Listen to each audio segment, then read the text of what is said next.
आप देख रहे हैं चैनल आवाज की दुनिया और अब रुक करते हैं चित्तौड़गढ़ की ओर। काले सोने का काला सच, चित्तौड़गढ़ के वरिष्ठ पत्रकार भुवनेश व्यास से विशेष बातचीत।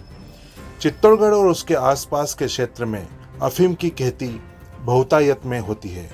अफीम की खेती को जहां नियमानुसार करने का प्रावधान है, वहीं दूसरी ओर अफीम की तस्करी अभी यहां पर प्रभावी तौर पर देखी जाती है।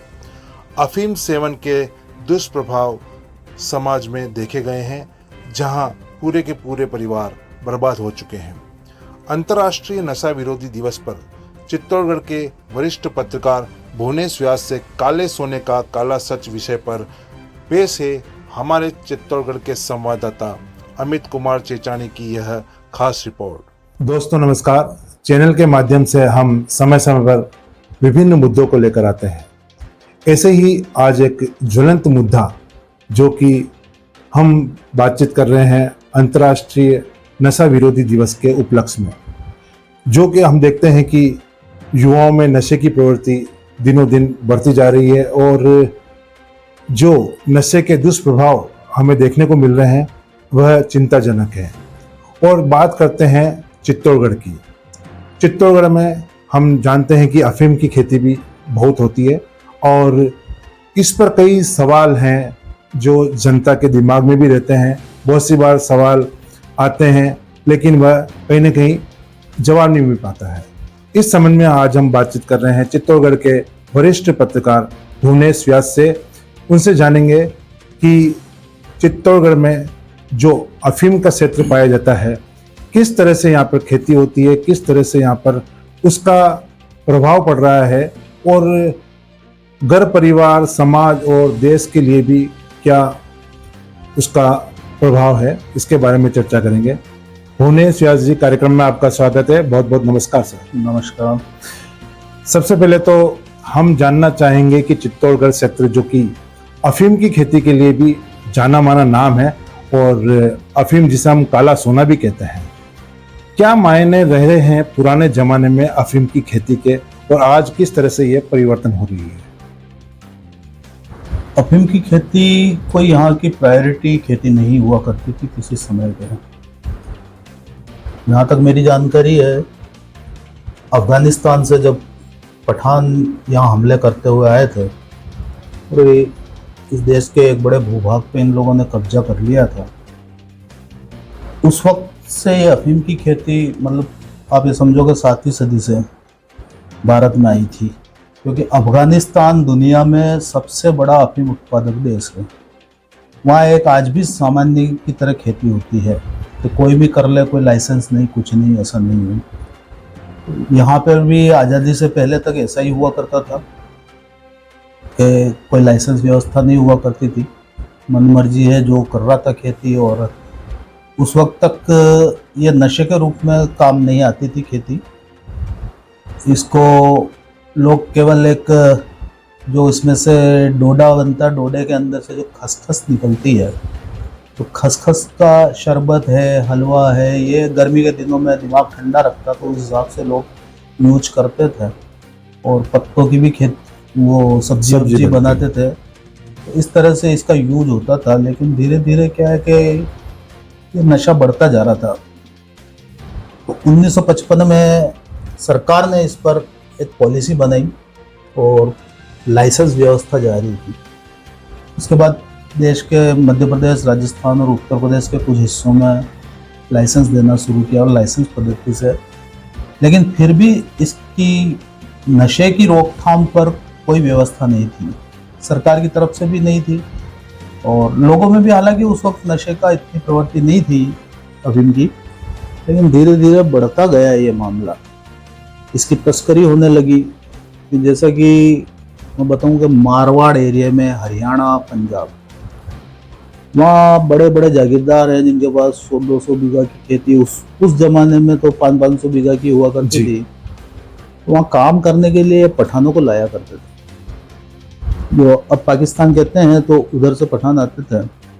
तो उनकी आदत पड़ी हुई थी, वो अफीम के नशे की वजह से दिन भर काम करते थे और फिर धीरे धीरे इधर भी आए, क्योंकि इधर आपने चित्तौड़ जो मेवाड़ कहते हैं और यहाँ से लेके मालवा पट्टी जो है उज्जैन तक, यहाँ पे भी जैसे पाटीदार, आंजना, जाट समाज के धाकड़ वगैरह, ये जो खेतिहर कौम है, उनके पास उस जमाने में भी 100-200 बीघा हुआ करती थी। तो पठान लोगों को लाना शुरू किया, तो उसी आधार पे यह जो प्रतापगढ़ एरिया है, प्रतापगढ़ से लेके मालवा पूरा एरिया कह सकते हैं, उज्जैन, रतलाम, जावरा, ये एरिया है जो अफीम उत्पादक एरिया है सारा का सारा, वहाँ पठान बस गए जी।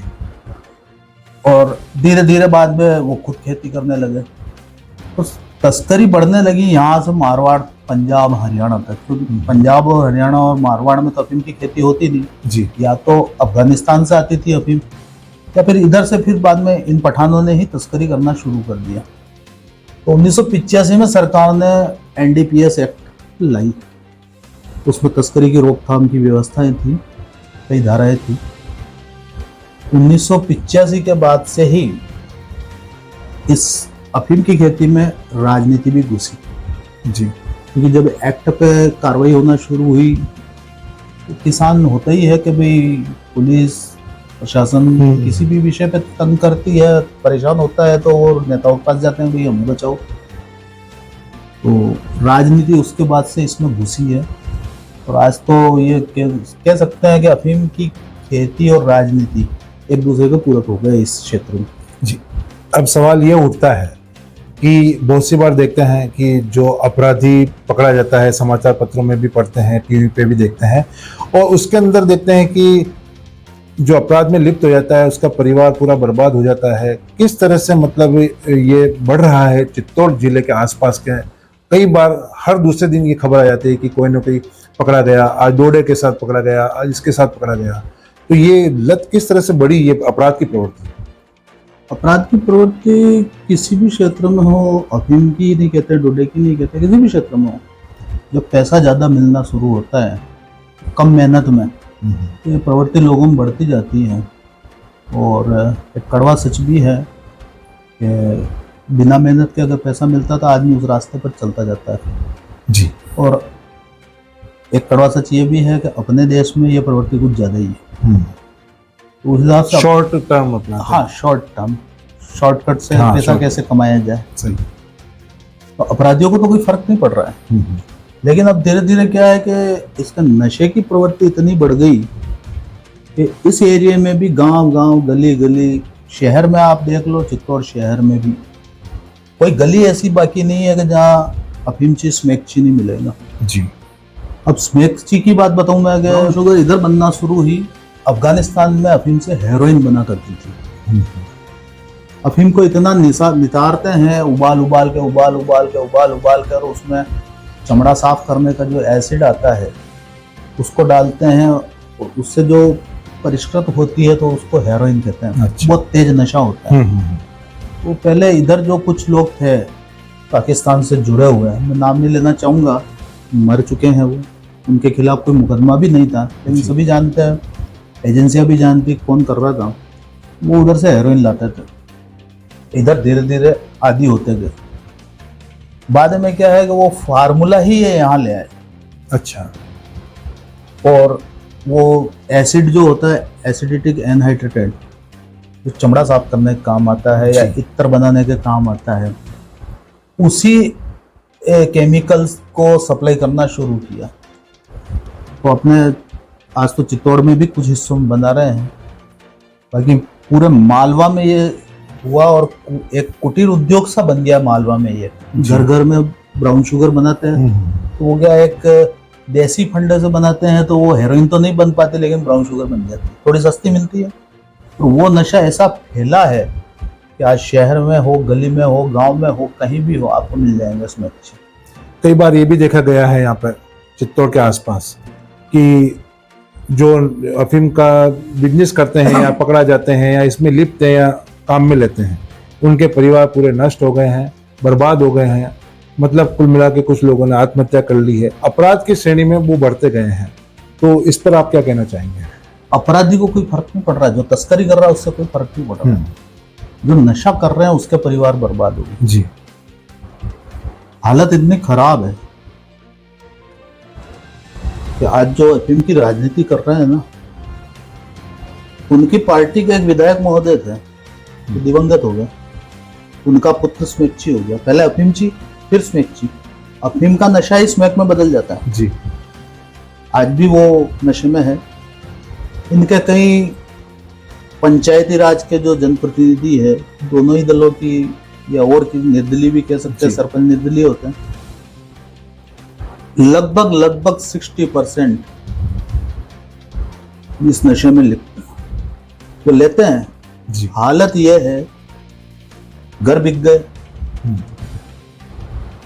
औरतें बिक गई, बच्चे बिक गए। मैं 15 साल से इसके खिलाफ अभियान चला रहा हूं। मैंने अभियान ये तब शुरू किया था, विजयपुर क्षेत्र के एक गांव की खबर आई थी, पुलिस में प्रकरण दर्ज हुआ था। जी।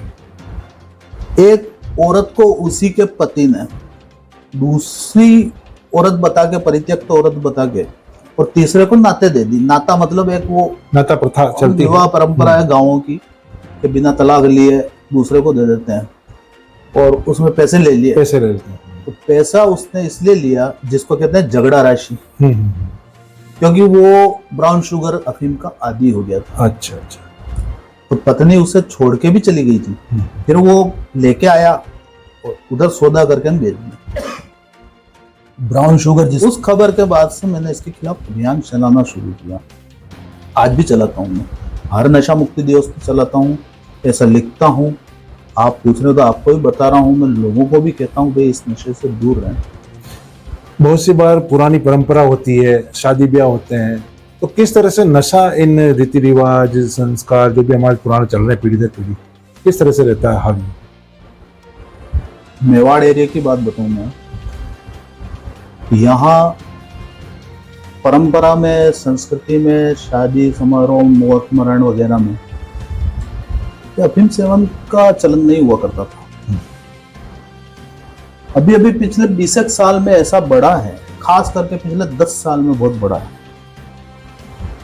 और उसमें भी विशेष रूप से जो अफीम खेती करने वाली जातियां हैं, लगभग जाट, गुजर, गायरी, धाकड़, पाटीदार, आंजना, इन जातियों में जब कोई पारिवारिक कार्यक्रम होता है, एक तरफ चाय पानी की स्टॉल मिलेगी आपको, वहां पर घर पे जाओगे, बिल्कुल, और दूसरी तरफ रियाण की स्टॉल मिलेगी। अच्छा। और इस वजह से हालत ये हो गई कि जिनको उस परिवार से कोई लेना देना, मान लो किसी की मौत हो गई, तो वहाँ ये एक स्टॉल ये भी होती है। जी जी। तो गांव के जितने युवक लोग हैं वो डेली शाम को उधर पहुंच जाते हैं कि वह एक गुट मार ला। तो ऐसे धीरे धीरे ये नशा इतना फैल गया है कि अब शादी समारोह हो कि नहीं हो, लेकिन वो आदत पड़ गई, उसको नशा चाहिए। अब नशे के लिए पैसा है नहीं तो अपराध करेगा वो। जी जी। अब अपराध करेगा, परेशान होगा, बंद करेंगे। आपको एक अपराध की वजह से, नशे की वजह से कैसे लोग मर जाते हैं, मैं एक बहुत पुराना किस्सा बताता हूँ। करीबन 90 के आसपास की बात। अपने कलेक्ट्रेट चौराहे पे एक होटल पे एक काम करता था, हलवाई था, उसे गांजा पीने की आदत थी। इधर काश्मीर एरिया के किसी गांव का था वो, उसका कोई पुलिस वारंट था, छोटा मोटा झगड़ा हुआ होगा कभी। अब पुलिस ने पकड़ने आई उसको, वो भाग गया। 2 दिन बाद उसकी लाश मिलती है वहां पे, रेलवे लाइन पटरी पे वहां पे। जी। तो पता लगा कि भैया वो तो मर गया। तो फिर होटल वालों वगैरह से पूछताछ हुई, तो जो उसके परिचित थे उन्होंने मुझे भी कही थी कि यार वो इसलिए मर गया, मैं देसी भाषा में नहीं बताऊंगा, अभी इंटरव्यू ले लो, वो इसलिए मर गया कि वो गांजे का आदी था। अच्छा। और उसे डर था कि अगर मैं जेल में जाऊंगा तो गांजा नहीं मिलेगा। ओह। उस जमाने में, आजकल तो सब जेलों में उपलब्ध है, चाहो जो नशा उपलब्ध है, चाहो जो सुविधा उपलब्ध, उस जमाने 90 की बात बता रहा हूँ। तो वो इस डर से आत्महत्या कर ली उसने कि यार मुझे नशा नहीं मिलेगा। तो ऐसी हालत आज भी है। तो ऐसा ही एक किस्सा यहाँ पे भी हो चुका है, जो मैंने लिखा भी था अभी कल अखबार में। जी जी। एक शिक्षा विभाग में बाबू था जो पिताजी की जगह लगा, स्मैकची हो गया, वो नौकरी से बर्खास्त हो गया, घर बिक गया, औरत चली गई। अब नशे के पैसे नहीं, आत्महत्या कर ली उसने उसी जगह पे जहाँ वो उस वक्त मरा था ना, उसी जगह रेलवे लाइन पे आत्महत्या की। तो जैसा कि आपने बताया था कि कई राजनीति क्षेत्र से भी लोग हैं, क्या अधिकतर आप मानते हैं कि बड़े पद पे जो काम कर रहे हैं या बड़े लोगों से संपर्क में रहते हैं वो इन कामों में थोड़ा ज्यादा लिप्त हैं? मैंने भी आपको बताया ना, एनडीपीएस एक्ट लागू होने के बाद और 5 साल तो कुछ नहीं, 90 के आसपास, बल्कि 91 से राजनीति घुसी इसमें। पुलिस पकड़ती थी, नारकोटिक्स पकड़ती थी, तस्करी करते हुए लोगों को, वो नेताजी के पास जाते थे, अरे साहब हमको पकड़ लिया यार, छुपाओ। और मैंने देखा भी है यहाँ पे जो बड़े बड़े नेता बने बैठे हैं यहाँ पे, कलेक्ट्रेट में प्रदर्शन करते नजर आए थे 300-300 किलो अफीम में। अच्छा। इतनी साहब ये तो निर्दोष है, हाँ, इन्हें छोड़ा जाए, फंसाया पुलिस ने या नारकोटिक्स ने, जो भी है। तो उसके बाद धीरे धीरे, और अब हालत गांव में ऐसी हो गई है कि मैं कह रहा हूँ ना कि जो आपका जिला परिषद मेंबर है, जो पंचायत समिति मेंबर है, जो सरपंच है या और भी हैं, वो आधे ऐसे हैं कि जो इस तस्करी में लिप्त है। अब वही नेताजी, वही पार्टी, कुल मिला के एक चेन बनी हुई है। एक चेन बन गई, चेन। अभी पिछले 2-3 साल से अंतर्राष्ट्रीय ड्रग पॉलिसी जब से आई थी 2012 में, उसको 2020 तक इनको एक चरणबद्ध तरीके से लागू करनी थी। उसी के तहत डोडा परमिट खत्म किए जो नशेड़ियों के लिए हुआ करते थे। डोडे की खरीद फरोख्त सारी बंद की। अफीम का रकबा घटाना था कि भाई जितनी मेडिकल कंपनीज को जरूरत है कोडीन की, वो कितनी अफीम में से निकलेगी, कितनी मार्केट में से निकली, उतना ही रकबा रखा जाए। उसके बाद तस्करी की रोकथाम के लिए एजेंसियों को सख्त किया गया। अब जब डोडे पे रोक लग गई, लेकिन नशेड़ी तो नशेड़ी है, मारवाड़, हरियाणा, पंजाब की तरफ इधर से ही जाती है सारी। तो अब इन किसानों को एक नया फार्मूला मिल गया। एक समय था कि सरकारी खरीद डोडो की 2 रुपए किलो हुआ करती थी और वो 100 रुपए किलो बेचे जाते थे। एक बड़े नेताजी अपने यहाँ पे, वो खुद कॉन्ट्रैक्टर रहे हैं। अच्छा। 2 रुपए किलो में लेते थे, 100 रुपए किलो में बेचते थे। आज हजारों रुपए में बिक रहा है और हजारों में आगे जा रहा है। एक कमाई का नया सोर्स मिल गया। अफीम कह सकते हैं कि पहले जो दवा के रूप में काम में आती थी और नियमानुसार चलता था, और आज एक तरह से कहते हैं कि महंगा नशे का शौक हो गया।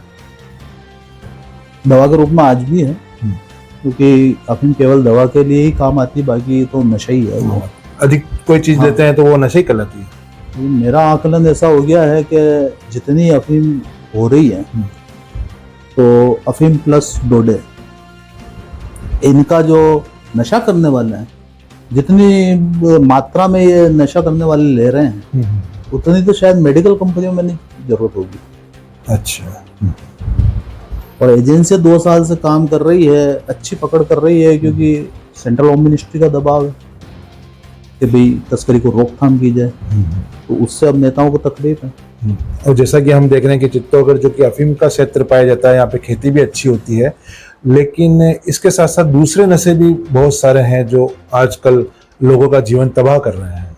इसके संबंध में आप क्या कहना चाहेंगे? दूसरे किस तरह के नशे? जैसे आप शराब हो गई है, आजकल एक युवा है ना, तो बिल्कुल लग जाता है कि छोटा मोटा, आजकल दुकानें भी बहुत सारी नजर आ जाती है, तो एक तरह से नया नया युवा जोश होता है, तो अपनी संगत के साथ साथ धीरे धीरे आगे बढ़ जाता है, तो उसके सब्स्टिट्यूट भी बहुत सारे हो गए हैं। क्या कहना चाहेंगे सर? शराब, भांग, गांजा। गांजा पहले परमिटेड था, सरकार ने निकाल दिया, एनडीपीएस में ले लिया जी। पहले आबकारी में आता था।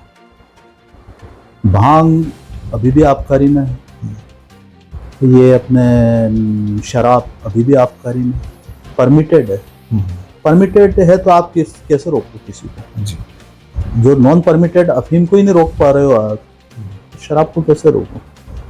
लेकिन अभी युवा जो है, पढ़े लिखे युवा, ने एक नई बात नोट की, आपने भी की होगी, पढ़े लिखे युवा ना सिगरेट पी रहे हैं जी, ना शराब पी रहे हैं, वो ले रहे हैं ड्रग्स। आजकल एक शॉर्ट हो गया, हाँ, कैप्सूल के रूप में। कैप्सूल से जो जिसको छोटा। आजकल वो बहुत ज्यादा चलन में चल रही है, एमडीएमए जी गोलियां होती है हाँ बिल्कुल। और लिक्विड रूप में भी आती है, वो ले रहे हैं। पढ़े लिखे तो ऐसे बर्बाद हो रहे हैं, गाँवों में अफीम डोडे चूरे ब्राउन शुगर से बर्बाद हो रहे हैं। जी तो नशा तो बहुत बढ़ता जा रहा है। इसमें क्या समाज को जागरूक होना बहुत जरूरी है।